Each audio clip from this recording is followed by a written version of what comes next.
Street.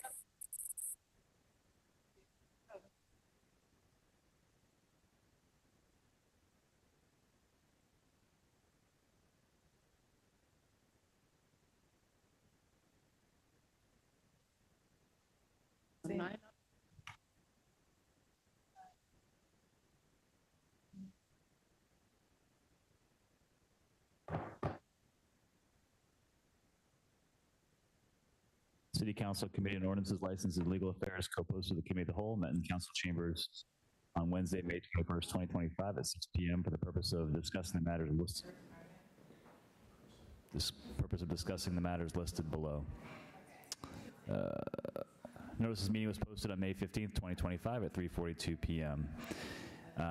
Absent from the committee are Councilor Varela. From the Committee of the Whole, we have Councilors Davis, Councilor Merkel, and Councilor President Prosnewski, and Councilor Stott. From the city, we have Christina Hodge and Mayor Pangalo. I believe that's it. All right, so matters discussed tonight, the ordinance relative to Halloween parking overlay and an act relative to excise tax upon the transfer of parking spaces in the city of Salem. So I'll have, I guess, either Mayor Pangalo, and if you want to start things off, or Christina, do you have a preference? Mayor, if you want to just talk through the background of where we're at right now. So I don't want to reprise kind of the presentation that was given during the public hearing, but so this is a proposal to expand the October parking overlay to the inclusive of the entire city and extend the provision to residential properties as well as commercial properties, with the exception of residential properties on resident restricted parking streets, so streets where resident parking is only permitted. The intention of this is to address both the existing practice of private property being rented out for public parking purposes, and also to accommodate the incoming traffic that we typically see in October. It's time limited just to the October season. There is a registration process, so it requires registration with the city, and then separately is the home rule petition requesting the ability to assess a surcharge of $2 per space per day for those who have registered property engaging in this activity. Really, I think this is prompted by a choice we have between two options. We can either ignore the cars that are coming to Salem. We don't have the public parking capacity to accommodate them generally, which results in significant congestion and gridlock, not just downtown, but also on our entry corridors and throughout the neighborhoods with the side streets that serve those corridors. Or we can choose to regulate it. So either way, we have to enforce a zoning ordinance, but only one of those options gives us the opportunity to structure rules and to generate revenue off the tourists that are coming to the community in a way that can help us meet some of our additional costs with not just October, but alternative transportation as we look at programs like Blue Bikes and the Salem Skipper, and the future availability of funding for those in question.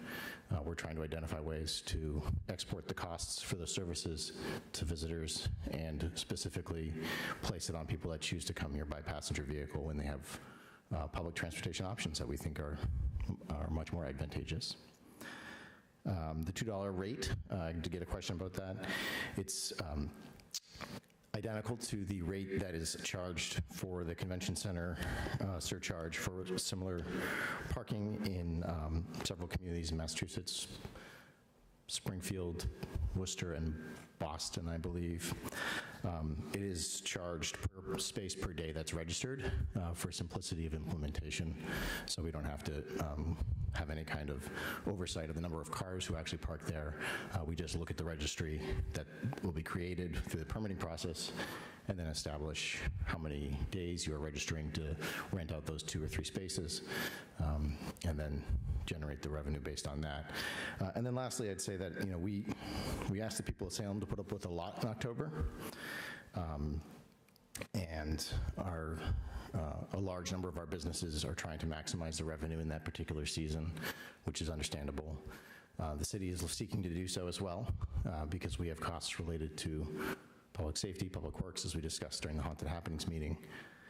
I don't think it's a substantial overreach to allow residents in a regulated fashion to also have the same ability as many of these commercial properties do, and that the city certainly does in our own regulated parking lots. So that is the proposal.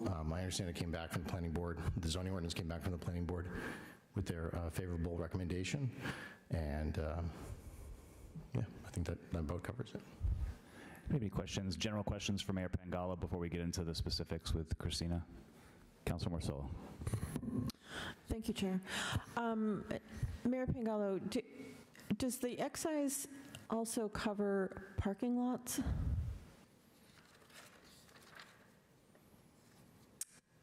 It is, what do you mean parking lots? Well, you made, your description now made it sound very specific to private property driveway use. But does it cover the parking lots that are used, like The city's parking lots? No, Walsh Insurance, church parking lots. Okay. So even if they're being used for nonprofit, we're still asking for an excise? Okay. Correct. Yeah, so the language in the home rule petition says that it applies to an operator registered with the city who transfers the right to use a parking space in return for consideration during the period of the ordinance. Okay. And then part of the permitting process is you're specifying in the permit what days you're going to be using your parking lot for this purpose and the number of spaces. Okay. All right, thank you. Councilor Jerslow. Thank you, Chair. Mayor, does that include the city lots, the school lots, like Bentley School? I know they use that. I'm not sure. I think they use Carlton School lot.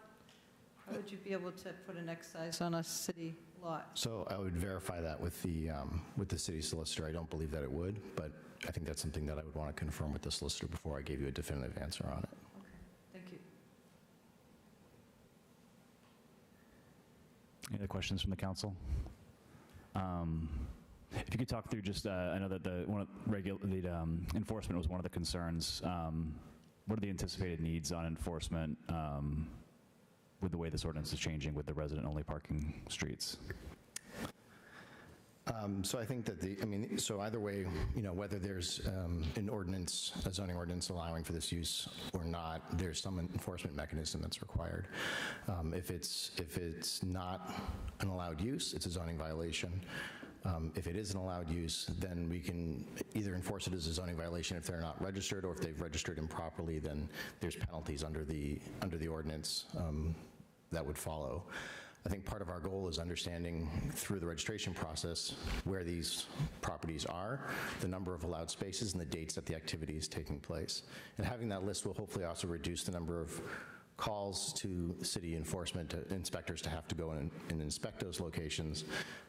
If the public, if neighbors and residents are able to see, this property is registered, I'm not going to call. It's annoying, but I'm not going to call. This property is not registered, I am going to call, and that will, I think, hopefully address some of the enforcement challenges that would follow from having a program. From not having a program, it's kind of an open-ended, we have to enforce to the extent we're able whenever there's a zoning complaint. And that means that those inspectors, of whom we have only a handful, are spending their time checking on those locations to confirm any calls that come in saying this person is engaging in this activity. So Councilor Cohen said that Councilor Varela is not able to log into the meeting right now. Can't think of any reason why somebody would not be able to log in. Yeah. Just on that same line of questioning, do you anticipate less enforcement needs with this change, or the same or more? Do you have a thought on what that would look like? I think because we would have greater transparency with the public around who in their neighborhood is allowed to be engaged in this kind of use, it would be a reduction in enforcement, not an increase. Thank you.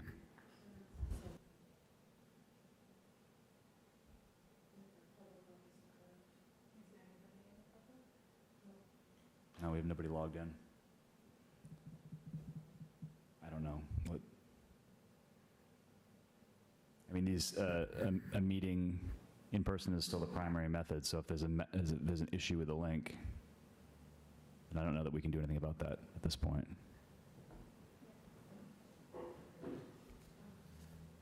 Any other questions for Mayor? Councilor Stott. Thank you, Chair, not being a member of the committee. I had a question specifically related to the addition of the residential usage. I'll start this off by saying I'm in full support of making the overlay citywide. I think the lines were arbitrary. I think it was a benefit to have those additional private lots throughout the city, specifically to North Salem. I am curious about the community dialogue that went into increasing allowing the residential usage on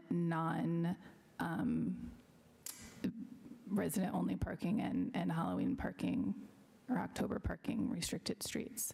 What community conversations occurred around that to those that would be impacted by allowing to rent out spots within those areas? So you would not be allowed to rent out your spots on resident parking restricted streets? Right, sorry, I mean reverse, the ones that... I mean, we did not send out a notification to every single parcel owner on every single resident parking street. I mean, the public hearing was posted, I think, and advertised properly, and the zoning ordinance was published properly. There's a degree to which I think the public is informed through those mechanisms about things that are coming before them, but we don't have the capacity to send out, for example, a citywide mailing every single time there's a proposal coming before the council that may or may not affect a property owner. So I think they had the opportunity through the public hearing, they had an opportunity at the planning board, they have an opportunity at OLA. Thanks. So if I may, through the chair to you, I would just add that the community conversation that would be needed, I would think with this major change, occurred through the joint public hearing notification. I mean, I'm obviously not asking for a mailing to be sent out to everyone that would be affected by this, but I do feel that the city does have channels to have these conversations. For example, the Transportation Commission. We have the Transportation Commission to have conversations exactly like this. Also, for example, working with the ward councilors whose neighborhoods would be affected the most with this. We have our own channels that could process this and reach out to our constituents and see who would be interested, who would not be interested in it. And I don't think the joint public hearing, which it was kind of confusing and no additional communication around it, really checked off that box enough. So it's really my only question. So I'm going to note for anyone at home who might be tuning in, the webinar ID is 818-9340-2938. And it looks like Councilor Watson-Felt was able to join via that webinar ID. Councilor Davis. Thank you, Chair. Not being a member of the committee, do you have an idea of a sense of how much revenue this could bring in, out of curiosity? I don't, because we don't know how many properties would register and how many spaces and how many days they would register. Until, it is in effect. We have 31 days in October. They're probably not going to register every space every day. We do know that, bear with me, in 2024, the number of spaces requested under the existing October overlay ordinance was 1,431. That is just within the zone that's allowed under the existing ordinance. And that's the total number of spaces, not the number of space days that were available. Okay, thank you. Yeah, just excited about ways to get more money from tourists, and the Transportation Enhancement Fund finding, more sustainable funding like this says is exciting. So I just was curious about that. Thank you. Councilor Merkel. Thank you, Chair Hepworth, not being a member of the committee. I just had a point of clarity so that I'm understanding it correctly. So the resident would would decide and request how many spots they want to rent and on what days. So if a resident had a long driveway, let's say, that had 4 spots, but they think, oh, I'll just rent out 2, and maybe I only want to do it Friday, Saturday, and Sunday. So they could really design, what they want to do, and then they only pay for what they propose they want to rent out. Is that how it works? And I also see it's a lot of the downtown is, and a lot of the resident parking, all of this on the grid is not included. So it's other neighborhoods. But yes, that's basically what this looks like. They have that flexibility. So that's correct. You would register with the city the number of days annually. There's a $100 registration fee regardless of the size of the lot. And you would register, I'm selecting these 10 days in October. I'm going to have 2 spaces in my driveway that will be available. And based on that, the city will know after the season how much to assess and the surcharge, assuming the home rule petition moves to the legislature. Most of the downtown area where the October resident parking streets are currently placed, those are served by those 1,400 existing spaces in the existing overlay zone, which are all commercial. They are additionally served by the city's several thousand public parking spaces. But I think the intention, and we talked about this at the joint public hearing, but the intention of excluding the resident parking streets is if you have 2 neighbors, one of whom on that street, one of whom has a driveway and one of whom does not, that resident who does not have an off-street parking option relies on the off-street space, and their neighbor could choose to rent the driveway out, move their car onto the street, and you've got a tourist vehicle parking in that driveway, but it is, the net effect is effectively placing a tourist vehicle displacing a resident parking option.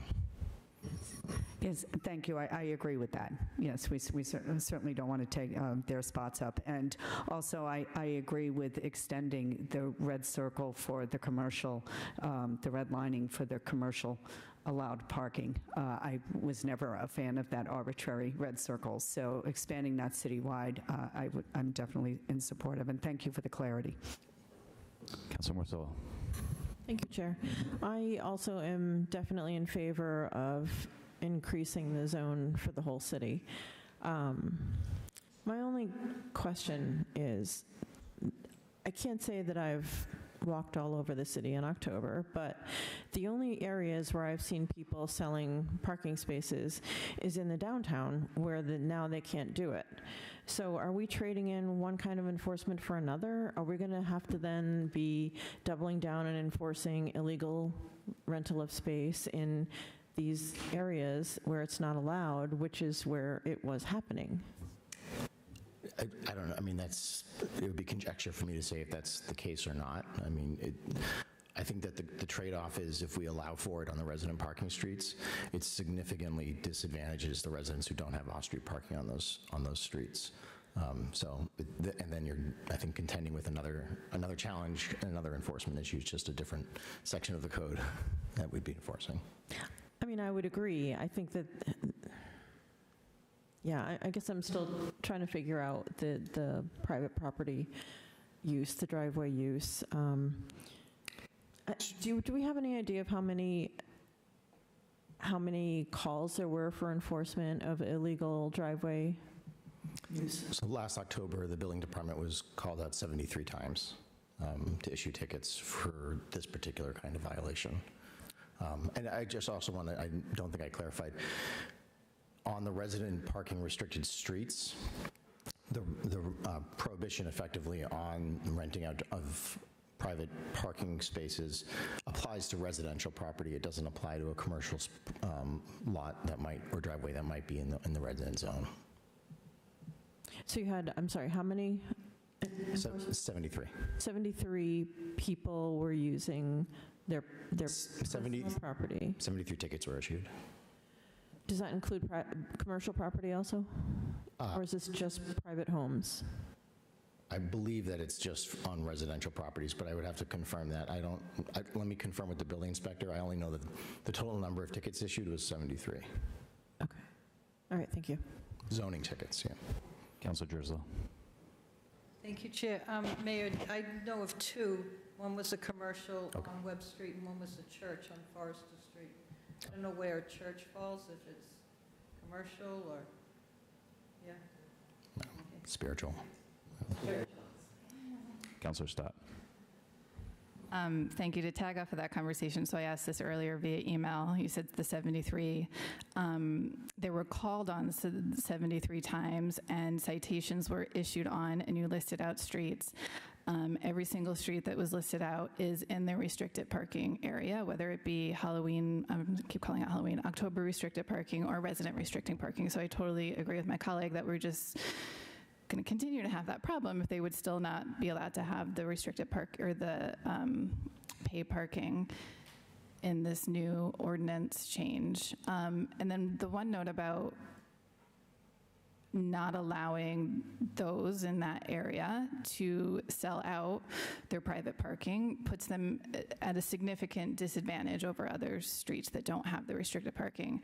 I think that that's a really broad statement to make without really looking into those other neighborhoods that don't have the restricted parking. I think that other neighborhoods that don't have restricted parking also fight for street parking. It's just kind of at that balance where you can kind of get by, and it's not really an issue because I've literally been holding up a wall for a couple years of saying, no, we're not increasing the Halloween October parking in North Salem because it's just a couple weekends, it's not as bad, and it's an increased cost to add those streets onto it. But if we now allow this in there, 100% we would need to increase and add the streets that have the restricted parking, so those that do live in those areas have street parking available to them, which right now it's at that really close line, that tipping point, and I think this 100% would tip it over. But that's my assumption. I haven't done any community conversations or additional research into it or had that broad conversation. I think it's something that needs to happen and should happen, maybe next year, but I think adding both of these changes of one, increasing the trying not to say blob, increasing the circle to make it be citywide, and adding this ability for residential parking is just messy, and it's going to add a lot of confusion that is not going to help assist with your goals of enforcement and making sure we're not adding extra undue burden. I think perhaps doing one thing at a time, like just adding or increasing the size to the entire city is a great next step for improving the process that we have now after taking feedback from having it for a year or two. And then down the road, once those conversations have happened with the constituents that will mostly be affected, happen, then take that second step as well. But I think there was that huge piece that was missing, and a lot of broad statements and assumptions are being made about the effect that this would have on them. Was there, I'll get to Councilor Cohen in just a second. Was there a consideration about just increasing the size of the zone to include all commercial properties in the city or all within a much larger space? Or was this always intended to extend to resident spaces? I mean, it's certainly an option that's available if the council wanted to expand the zone but only include commercial properties. I think it doesn't do two things. It doesn't, I think, treat fairly the residents who are trying to find a way to, I think, bear the cost, their own burdens of dealing with October with their property in a limited fashion, in a regulated fashion. Additionally, constraining our ability to collect whatever we might be able to from a surcharge. So if we take those options off the table, to your point, Councilor, we don't know what the revenue will be, but if there's no residential property included in that surcharge, then that's that much less revenue that we would possibly generate. And then additionally, I don't know, it's finding it's not fully addressing an enforcement challenge, so we'll still have to enforce when somebody's renting their driveway out and respond to those zoning violations. If of the 73 tickets that were issued, if 2 of those locations were a commercial or church, the rest were residential, which I think speaks to the fact that most of the time, the complaints that are coming into the building department, and I know that the building inspector is not able to be here tonight, but most of the time those complaints are coming in about somebody calling out to complain about a neighbor who's renting out their driveway. So those would continue to be things that we would have to address and respond to during the busiest time of year, really, for city staff. So I'm not saying that it's not a consideration that, would be a next step, that we could take that step and then assess whether or not that's working well, but those would be the trade-offs that I could see. Yeah, I think just from my perspective, I think it is easy, even though I disagreed with the parking overlay initially, I think it was easy to look at a space and say, I know that that's doing that illegally, that's doing that illegally, because you knew that it was a commercial, it was only on a commercial property. I think it becomes harder this way. So if somebody says, my neighbor on Arbella Street is renting out their space, I can't off the top of my head tell you if Arbella Street is resident only or not resident only. I have to go look at the map and figure that out. And I think that it opens up the door for, probably to Councilor Morsillo's point, a lot more confusion around the enforcement and potentially more difficulty enforcing it. Whereas I think if the zone were expanded to just include all commercial properties in the city, I can see myself supporting something like that, because I think that's making things clearer and easier, and that's not a little less arbitrary potentially. Councilor Cohen. Thank you, Chair Hapworth. So I'm super excited to extend this to the whole city for commercial properties. I think from an environmental standpoint, a congestion standpoint, and for sure an equity. But I'm really conflicted about the residential. And I have the smallest ward area-wise, so I have like a ridiculous amount of multi-unit properties. And I have a lot of resident parking around the college and whatever, and then I have a lot of non-resident parking.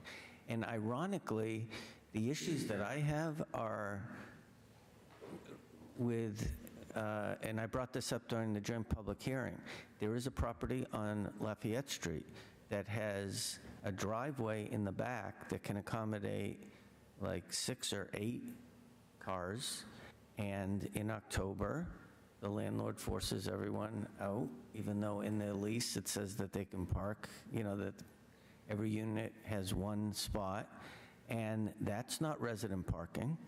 And I have, even on my street, I have several buildings that either have no driveway or certainly not enough driveway to accommodate, because we don't allow tandem parking in the driveway. So I'm actually concerned, whether it's resident parking or not, about tenants being displaced out of their spots for this time, when the idea, like my street, is the border of the October overlay. So I don't have resident parking except for October.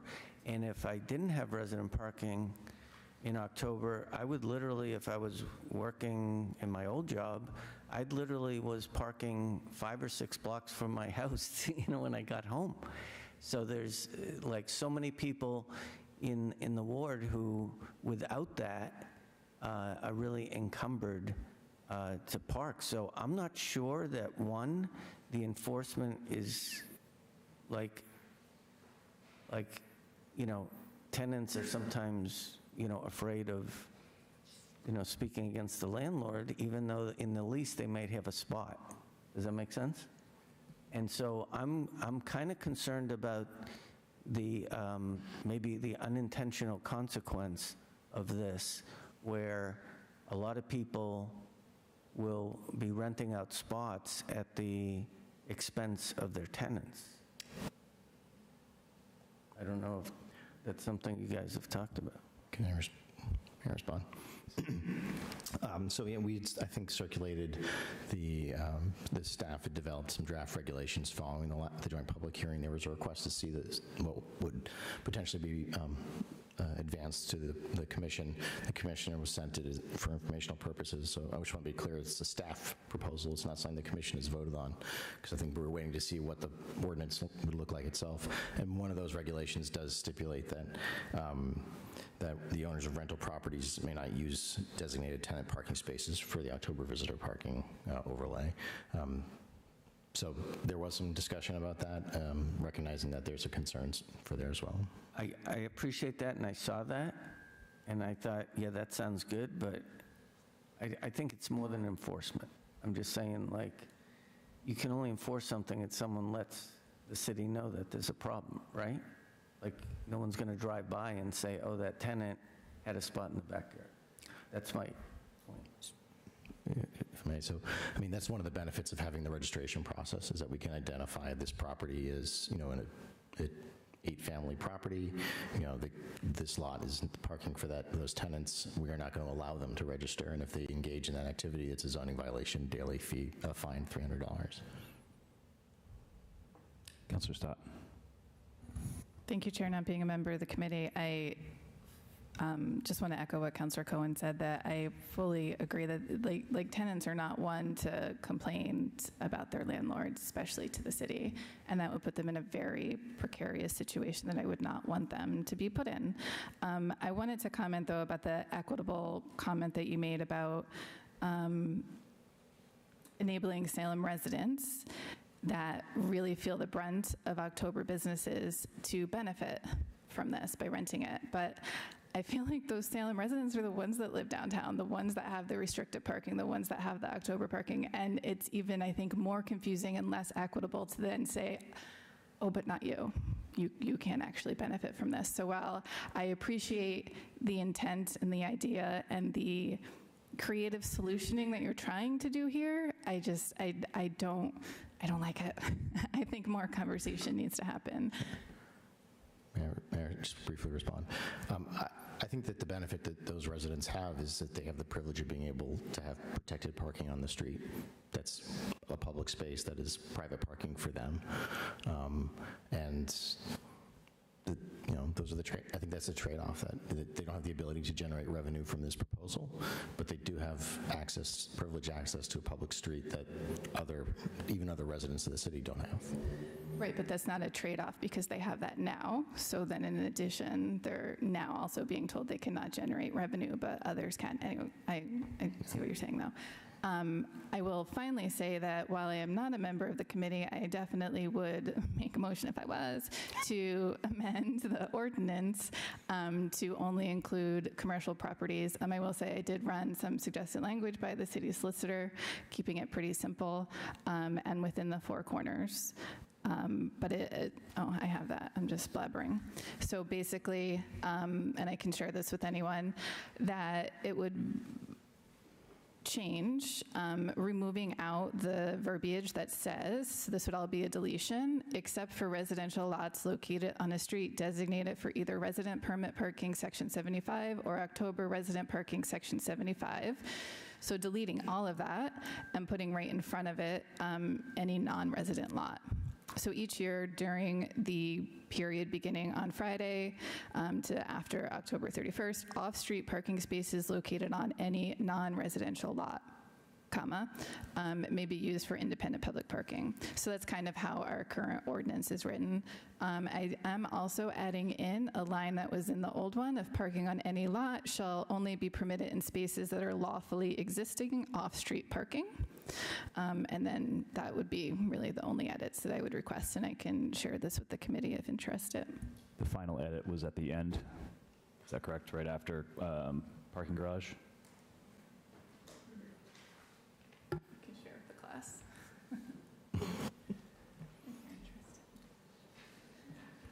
I'll make a motion to amend the ordinance as stated in blue-lined here.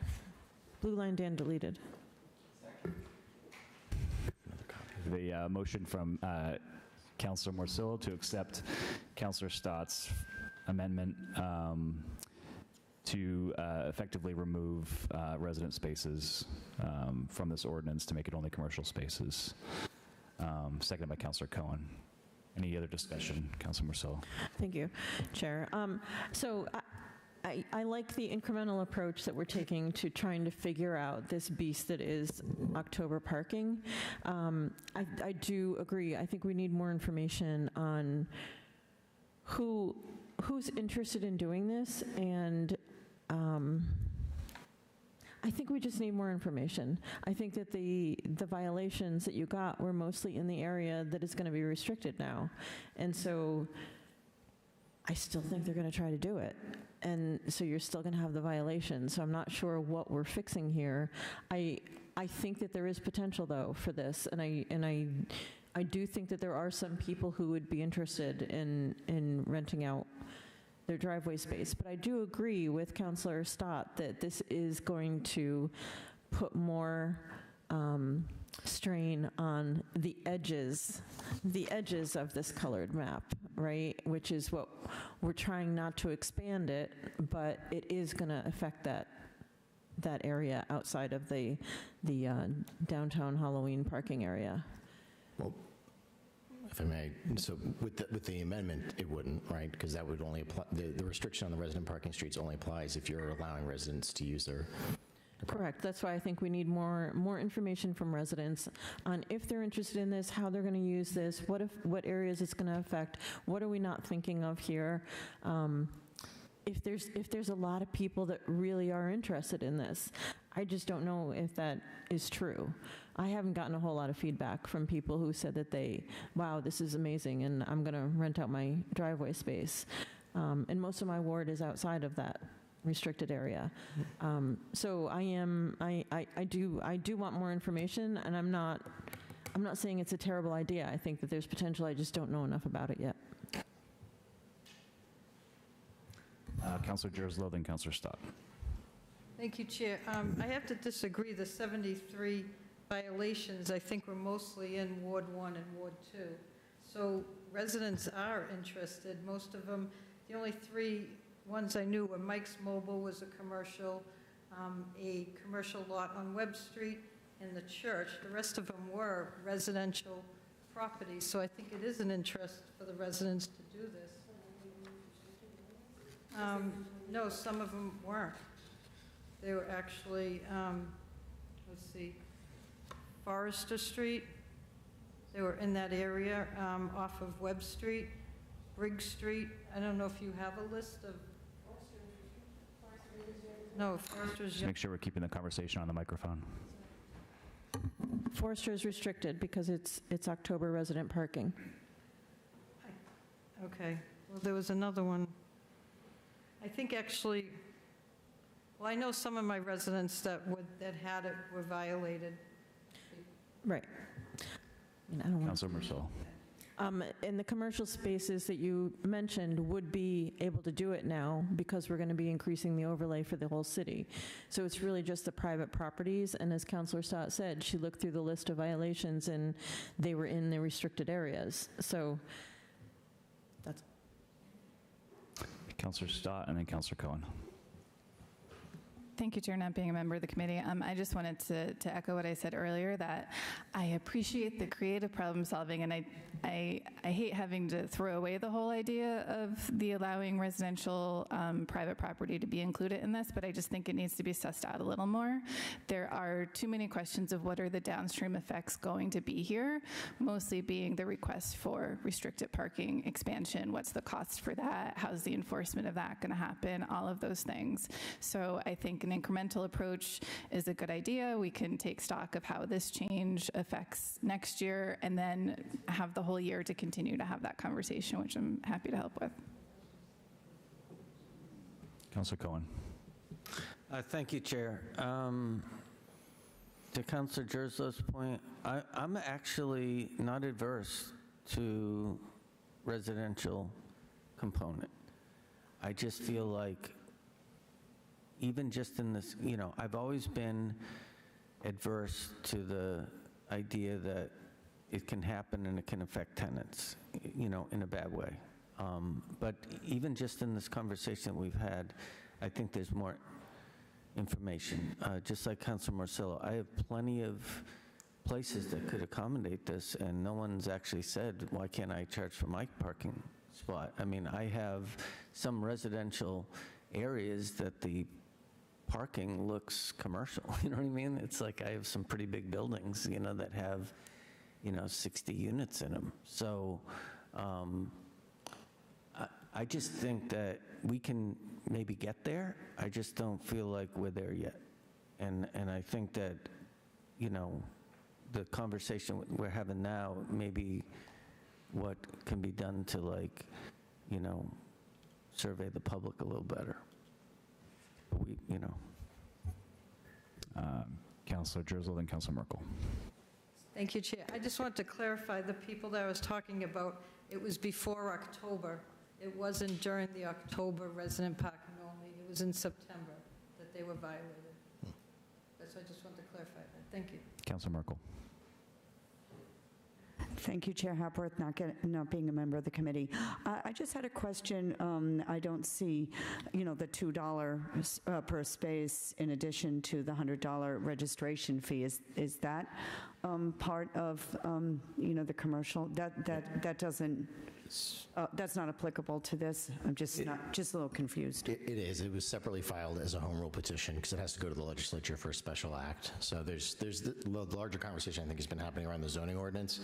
Also posted on the agenda for tonight's discussion and filed along with this was the home rule petition for that. So the $2 is in that. And I do want to point out that we did include an inflationary adjustment to that so that we can make sure that we don't have to go to the legislature should they choose to allow this this special act. We wouldn't have to go back to them if we wanted to make adjustments to the surcharge.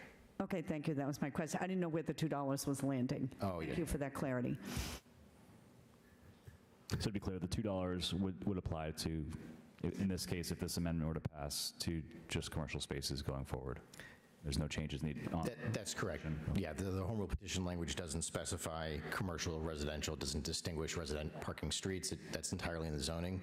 The home rule petition only speaks to an operator registered with the city who transfers the right to use a parking space in return for consideration during the period beginning, et cetera, et cetera. Councilor Marcelo. Thank you, Chair. One last comment. I don't think I see it in the regulations, but if we could have a list of all of the permitted spots in the city for parking on the website so that people can easily find that list, that would be really helpful. Yes, I think we talked about that in the joint public hearing, that part of the idea with the easing of enforcement is to make that list available so that people can understand which properties are allowed to be doing this and which ones aren't, and hopefully we'll only call to report the ones that are not registered. Right, so if that could be part of the regulations, just so that we don't forget to do that, that'd be great. Yeah, we'll look at that for sure. All right, we have an amendment in front of us. Any more conversation before? Any questions about the amendment that we would be voting on? Seeing none. Okay, so on Councilor Morsillo's amendment, all those in favor? Any opposed? I see 3 hands plus my own in favor. The matter carries. Any other conversation or questions about either the regulations or the ordinance here, and then we'll move to the home rule petition. Seeing none. Councilor Sprosniewski. Not being a member of the committee, thank you. Thank you, Chair. I'm just scratching my head, Mayor, about the areas that get designated for residential parking during October. Those people will not be able to rent out their spaces because they are getting the privilege of parking out in the street, correct? Well, under the amendment that was just passed, that's no longer applicable because it only applies to commercial properties. Only applies to, so people that, first of all, I'm glad to see that this bubble is dissolved. I think that goes to the blob. The bubble, the line, whatever, the blob. But